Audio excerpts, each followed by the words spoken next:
Every time there's a market pullback, crypto is dead. This is the end of it. Never happens. Crypto is going to be around long after any of us are. All righty, everybody. What is going on? Welcome back to another Wealth 28 Club Friday podcast. In today's video breakdown, we're going to do a two-part series. Off camera and prior to this call, Aqua had thrown a very interesting vocabulary word that he had mentioned that he read in a Fed report that just dropped recently. I believe you mentioned it was on April 7th. Yep. And that word that you had said to me that stood out was the word opportunity, right? Opportunity. And so the first portion of today's video breakdown, I want to really fixate your attention on that key vocabulary word and just show you guys what some of the largest institutions in the space are discussing and talking about on panel discussions and in their upcoming summits that are taking place, and just things that have been verbalized from systemically important organizations that the mainstream media will never share with you guys. And then in the second portion, because that'll open the door for Aqua to kind of share what he read from the Fed that recently dropped on April 7th. The second portion of today's video breakdown, I want to dive thoroughly through two reports, one in which discusses the foundation of institutionalization that was put out February 2026 from Ripple and Quinlan and Associates. Some very interesting statistics to read about Hong Kong institutional adoption that I want to share with you guys. And then I also have this document here from March 2026 that talks about the asymmetric opportunity on Canton. And then just play some video clips that pertain to both of these documents. And then that'll be it for today. So some really juicy stuff for you guys. As always, if you enjoy these podcasts with myself and Aqua, do us that favor, smash that thumbs up button, subscribe to the platform. We do appreciate the love and the support. If you're on Twitter, reshare this podcast so that way we can have some more lovely individuals join us this Friday. With that being said, I want to start off here with this one. Watcher Guru posted this out, and I really don't pay attention to Watcher Guru's posts, but it definitely it clicked for me because I remembered what somebody from Hidden Road said just a couple of months ago.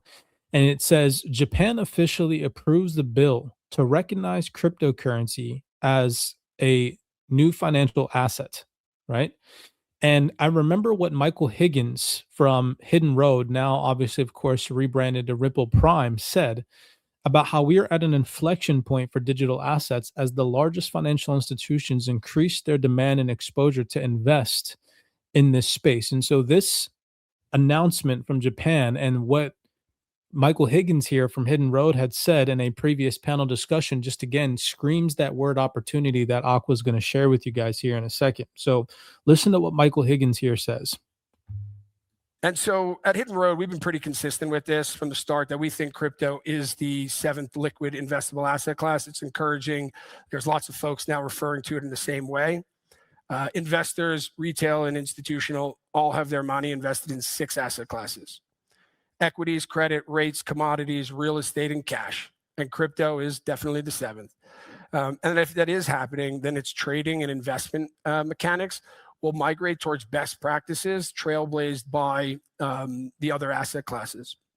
And so this will include best practices in financial transparency, clearing buckets, and do so in conjunction with the governments and the global regulators.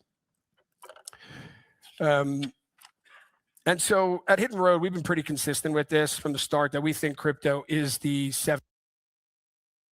Right. And so that was Michael Higgins, from Hidden Road. And that was from a couple of months ago. Now, fast forward to more recent times. And, you know, we can see this announcement from Japan. They also agree, right, that they're now passing and approving a bill to recognize cryptocurrency as a financial asset, which just goes to show that what Michael Higgins was saying months ago is now fully materializing and coming into fruition. As we all know that regulation tends to lag in this space. Coming over here, Sandy Call, mine and Aqua's most favorite, I'd say, that person out there on the internet with such crazy credentials that's always constantly dropping gems. She posted this on her LinkedIn profile just the other day. Aqua, of course, you're welcome to give any feedback that you want, brother, after I play these video clips. But she said here in this post on her LinkedIn profile, mind you, again, Sandy Call, for anybody who's listening that doesn't know her credentials, she is an active member at the CFTC, the World Economic Forum, the DTCC, and Franklin Templeton. So I'd say that what she says is pretty important and she's not just some random person that gives opinions. Crypto is going to be around for a very long time. It's not just hype. TradFi coming into crypto is going to make crypto better. And just again, she was asked this question of 2 key takeaways that she wants to deliver to the audience. Listen to hear what she says. This is not financial advice. I also like how at the beginning she kind of smirks with the dude from Ondo and says, "This is not financial advice," when you know for a fact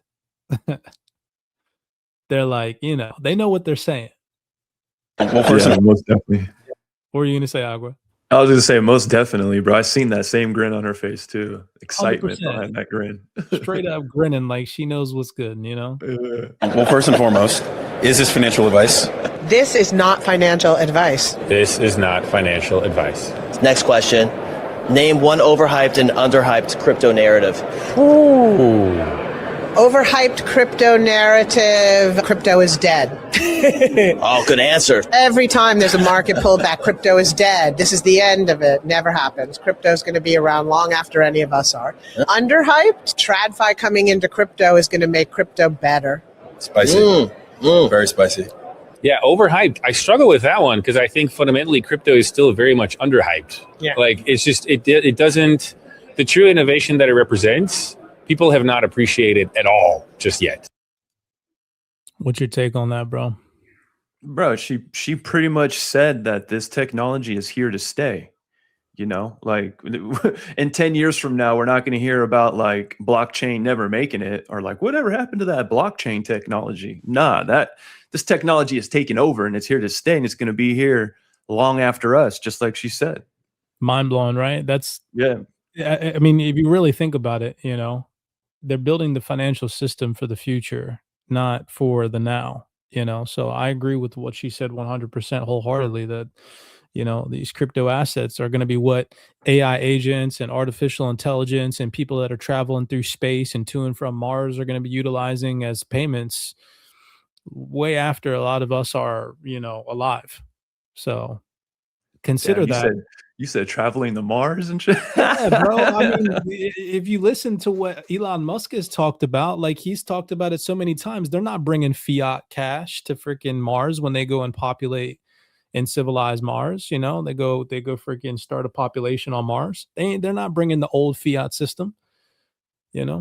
They're about to bring that digital gold, bro.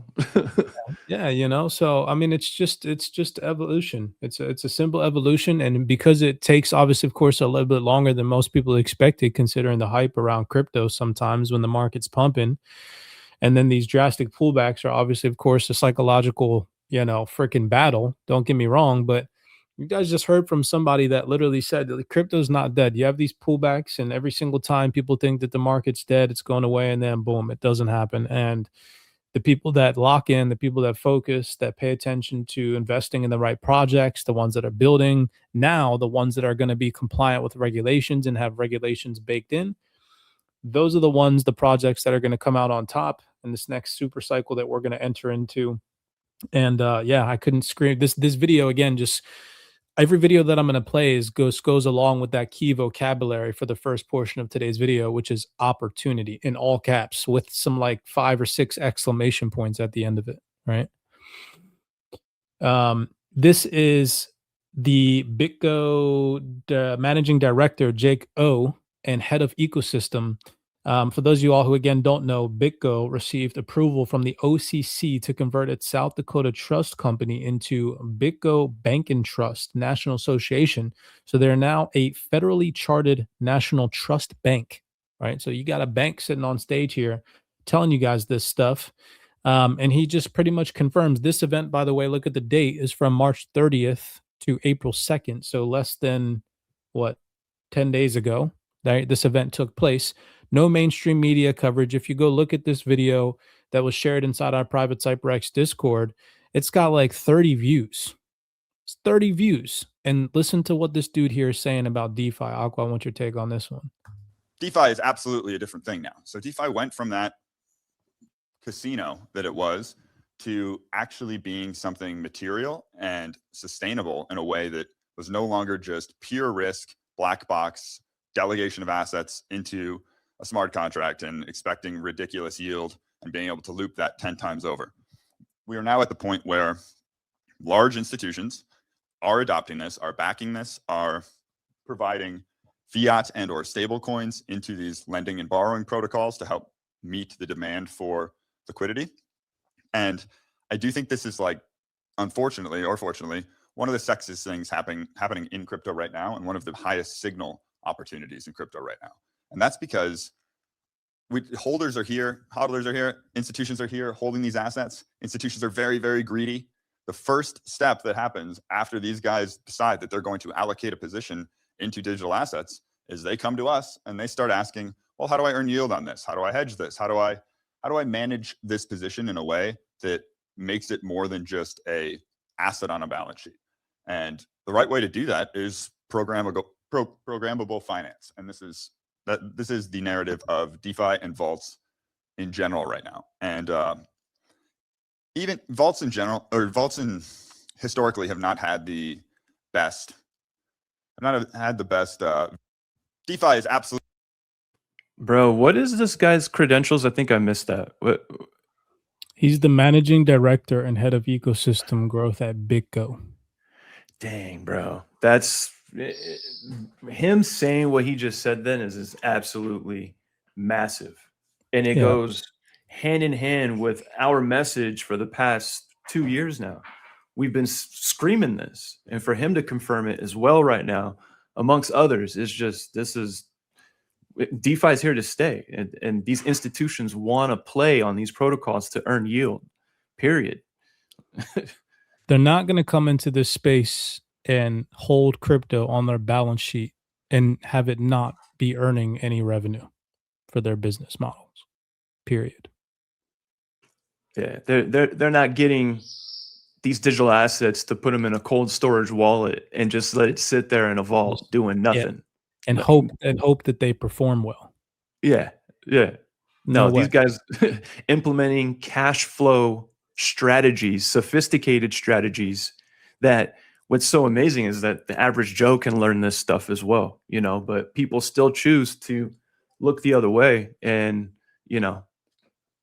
it's, bro, it's As exciting. a matter of fact, most of these institutions that come into crypto, whereas retail is going to be managing their portfolio, at least for the time being, physically themselves, most of these institutions are already in the process and the works of building out, systematic freaking AI agents or algorithms that are going to balance their DeFi portfolios for them automatically on the shift of sentiment, on different risk appetite exposures, different freaking, like if the Federal Reserve comes out and hikes rates, the freaking AI agent's going to automatically shift and allocate capital outside of its crypto exposure and into stable coins and balance and rebalance every quarter and all that stuff. And it's going to be all automated. So, if you're not learning this stuff now, like Aqua just said, to get ahead of the curve, it's going to be quite confusing at first, just like any new endeavor is. But now is the time to start incorporating digital skills and start learning things like DeFi and how to take your assets, or not maybe take your assets out of cold storage, because I don't personally recommend that right now, considering the unregulated landscape still exists. But, using DeFi with test amounts and playing around with test money and learning about these things and jumping on protocols and, testing out how to connect wallets and how to prompt AI properly. So that way, how to speak to AI in order to get it to do properly what you want it to do. Like, all of that is a process, and anybody that takes advantage of it now in the early days is going to be an absolute, at least at an intermediate to more advanced level when everything kicks off and it's fully implemented and we can all really truly profit from this stuff, rather than being a beginner after the institutions come in. You don't want to be a beginner in this space after the institutional money has come in. You want to be a beginner now, testing the waters, learning about these things, educating yourself before the institutional capital comes flooding in, because that is where, again, all caps, that key word today, the opportunity lies, right? Yeah. And these vaults have caps. So same with the liquidity pool. So, they can get filled up real quick. And if you weren't paying attention, you have to, possibly get put on a waiting list to even have an opportunity to have access to that vault. I don't know exactly how it's going to work, but I mean, that's one of the perks to understanding this stuff now and paying attention now. So this gentleman here, I got a couple more video clips, and then I'll end it here, Aqua, so that you can share screen. This is what I want to share. It's this stablecoin tokenization and how credit unions can seize a competitive advantage event that's coming up next week, April 16th. And now these next two shares that I'm going to give you guys actually have the word opportunity in them. And then that'll open the door for you to read that message from the Fed from April 7th. But this gentleman right here, John Kiko, Senior Director of Investments at Hashgraph. So, you know, we have a Hedera representative here in line with everything that's happening so far. Personally, I mean, obviously, of course, not financial advice.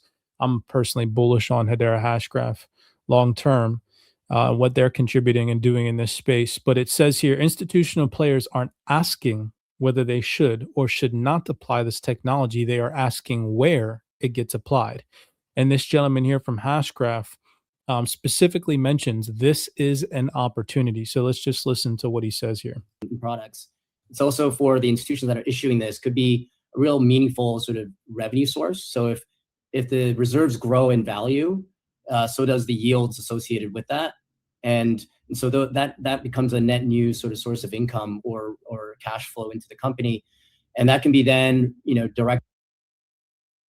What did Aqua just say to you guys a second ago? Income generating, cash flow to the company. Just two dudes. We're just two dudes on the internet, you know, just yeah, literally, bro. Just two dudes on the internet saying everything that all these large, sophisticated entities are saying, you know. There's a reason for that, guys and gals. Man. Word for word. That was good. All right, let's continue. Into, if you're, let's say, a retailer, you can, or some sort of, you know, somebody that provides goods and services, they could redirect those funds into loyalty rewards, or perhaps airdropping some of those stable coins into their customer wallets, and really providing that sort of tailored experience for their customers. And so, you know, I think the challenge there is like, okay, well, what wallet infrastructure do we use, and how do we apply it? And so those are the questions now. I think it's not about whether we should or should not. It's about where does this get applied? How much of this cannibalizes our current versus not? Is this an opportunity? And so those are the conversations we're having today. And where Hedera provides, you know, value is the underlying technology. And so we're a decentralized ledger technology. I mentioned at the beginning of this call that this podcast that we provide a public network as well as a private network. So some of these larger institutions may want to use their own private network to manage the mint burn and really tracking their customer information and having sovereignty over their data, and not have to sort of be vendor locked. They have full sort of control over their network, and then freely interoperate and distribute that to either Hedera mainnet or to any other network they choose. And so if they believe that the future customers that they want to attract is residing in a different network, they can do so. And if they want to find liquidity in these stable coins outside of their own sort of environment, they could do so with, you know, the ability to interoperate stable coins across others. And so, you know, it's becoming far more easier to do so and find real market fit in this environment. And now it's just really kind of working on the last mile of how do we implement this. And just the one last sort of note on Hedera, what's really unique about our sort of ledger technology is that every single transaction in terms of validating and costs or gas fees is fixed price, and it's very, very low cost. So if somebody on the finance team is looking at how much does it cost to run this program, they can really project out based on their sort of expectations of how much volume they're expecting. They could really manage expenses that way. And also these, as Olivia mentioned, finality is absolutely key. So being under 3 seconds, deterministic finality for when assets move from one wallet to another or one account to another, that it is final and they're not waiting multiple minutes to ensure that there is a probabilistic determination whether that is actually in that person's account or not. And so those are really important features. One thing that I really like that this guy said that I feel like a lot of people on social media don't pay too much attention to, because there's a lot of tribalism that exists. But haven't you noticed that all these executives and all these managing directors and all these people that work for these entities and these layer ones, they all scream interoperability. And this dude even just mentioned, like, he didn't shill Hedera. He just said what Hedera is capable of, but also said that if these institutions want to use Hedera, but then also want to use other chains, they can integrate Hedera's technology and be interoperable with other chains as well, which I just think screams very loudly of not only Hedera's position because they're not tribal, but that people listening need to realize, like, it's not about to be a one chain rule them all ecosystem, and you should be focused on chains, networks, that have interoperability features baked in, because if not, then the chain's not going to survive. So I just really like that highlight right there, that he didn't really shill Hedera. He was just like, yeah, we have these features, but at the same time, these institutions might not want to use Hedera. And if that's the case, then we can interoperate with other protocols and do things in a interoperable fashion, which is great to hear. I mean, Marshall even said it as well too. We shared his talk track a few weeks ago. He had said interoperability and compliance baked into chain is key.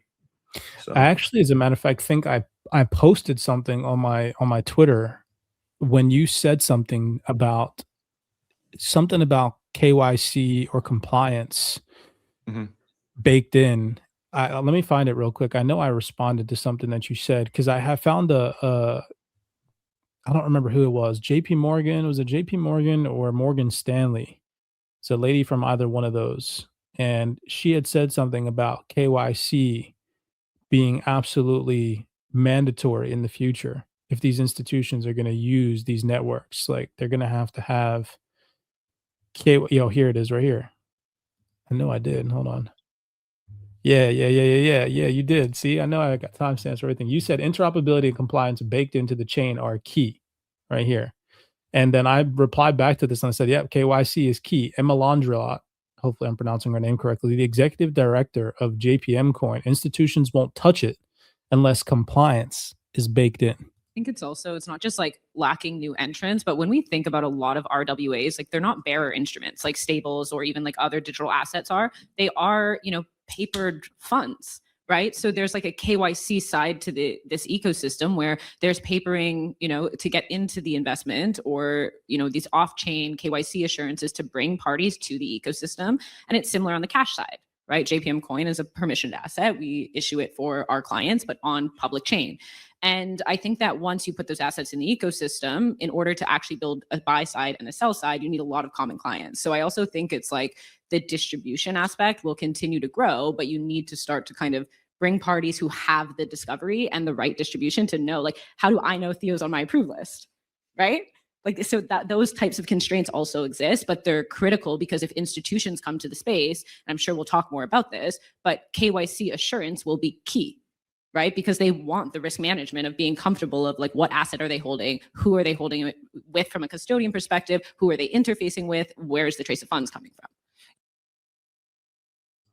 It makes you think about all these protocols and everything in the space that still exists without KYC right now, screaming institutional adoption, when, come on now, these institutions ain't touching it. And if it's not KYC compliant or BSA compliant or all these other compliant features that these institutions have to adhere to. yeah, it's like, what is your guys' plans? I mean, you guys haven't set it on your roadmap, or made any announcements on this topic, but people like ourselves that are tapped into this, we're questioning that. Like, how are you guys going to become compliant? Like, right now I can go onto your protocol and I don't have to KYC. So how do you guys align yourself to get KYC implemented once compliance and regulations here? I mean, Clarity Act can be passed in at any moment, or it can get pushed to later years. But I mean, I feel like we're on the cusp, and it's like, if that ends up passing, I'm curious to see how some of these guys move.